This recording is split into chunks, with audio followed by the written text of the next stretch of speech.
This video is going to be a bit long, but you do yourself a favor if you can just take your pen and jot it down. Because if you are a fruit vegetable farmer, you need this video. Or if you're a farmer that your farm has not been performing very well, this video is for you. Yeah, all right. So last time we talked about nitrogen and potassium. We talked about how nitrogen boosts your leaf and how potassium helps with the fruit size. So today I will want to be talking about calcium, magnesium, and phosphorus. Calcium, magnesium, and phosphorus. That is what we're going to be diving in today. You see, those three nutrients, they are very, very essential for your plants to do very, very well. If you are farming and you think just using any of fertilizer without knowing what and what to give them at the right time, you are not going to get a good result. Most of all these nutrients, you need to apply them at the right time, and you need to apply them when your plants needed them most. That is how it can be very, very effective. Now, let's talk about phosphorus. Yeah, you see, phosphorus equals to root power and early growth. Phosphorus na energy plug for your crops. Phosphorus helps with the root development and seed formation.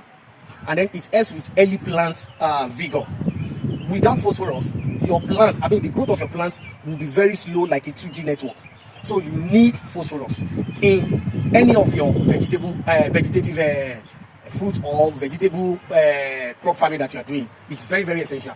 Without phosphorus, your plants, they no go grow very, very early. Their growth will be so slow, they will have a stunted growth. So you need phosphorus in your plant. Now let's talk about when to start applying phosphorus. Yeah, you can start using phosphorus at the early stage of the crop cycle.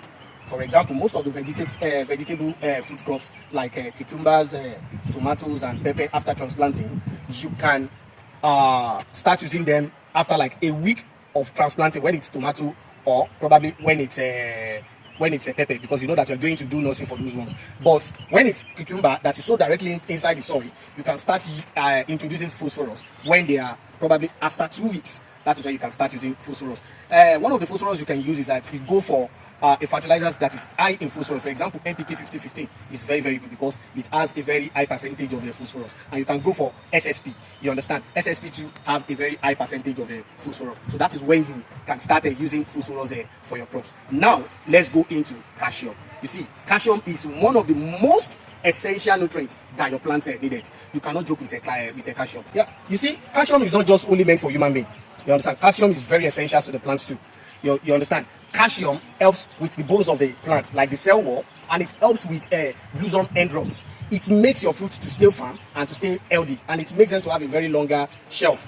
A plant that lacks calcium, you will see that the fruit is going to be cracking, and then the fruit becomes rotting very, very early. That is because it lacks calcium. So calcium is very, very essential. And when do you start applying calcium? You can apply calcium at the early stages also.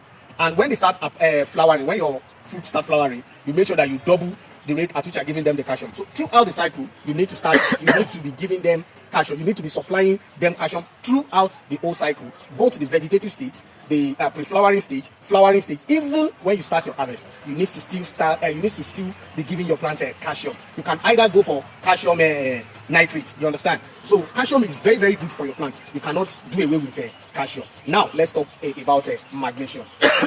Magnesium, we really underestimate the importance of magnesium to plant.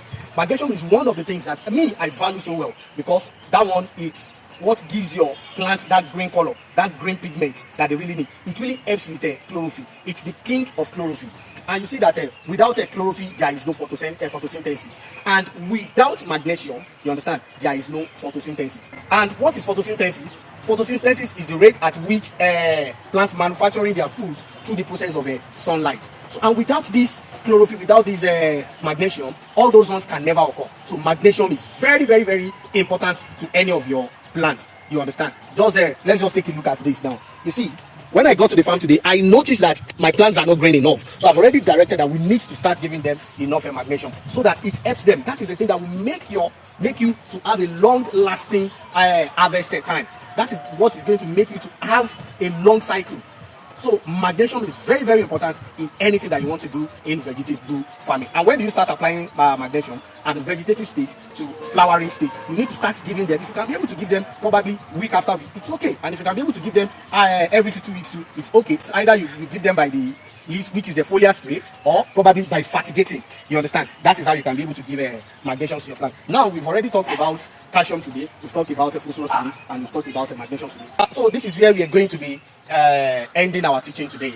In the next video, we are going to be talking about boron and zinc, probably manganese in the next video. So watch out and stay glued to this page.